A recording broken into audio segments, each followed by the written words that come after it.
వర్షానికి నష్టపోయిన రైతులని ప్రభుత్వం ఆదుకుంటుందని జూపల్లి కృష్ణారావు అన్నారు. కామారెడ్డి జిల్లాలోని పలు గ్రామాల్లో అకాల వర్షం వడగళ్లతో నష్టపోయిన పంటలను ఆయన పరిశీలించారు.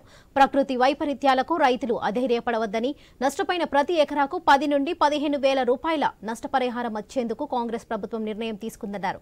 గత 10 ఏళ్లుగా బీఆర్ఎస్ పార్టీ రాష్ట్రాన్ని పాలించి ఖజానాను ఖాళీ చేసిందన్నారు. రైతే రాజు కాబట్టి ప్రతి రైతుకు కాంగ్రెస్ ప్రభుత్వం అండగా ఉంటుందన్నారు. రైతు భరోసా సైతం వచ్చే వారం రోజుల్లో అందరికీ అందుతాయని రైతులు అధైర్యపడవద్దన్నారు.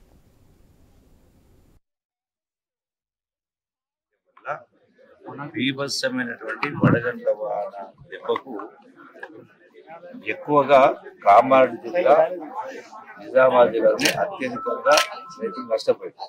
సుమారుగా 2 కలిపి 27 ఎకరాల నష్టం జరిగింది. అది అన్ని రకాల పంటలు, ఇది అనేది కాకుండా ఏది దాన్ని మిగిల్చి కూడా ఇప్పుడే పట్ట పూర్తిగా నీలమట్టమైంది.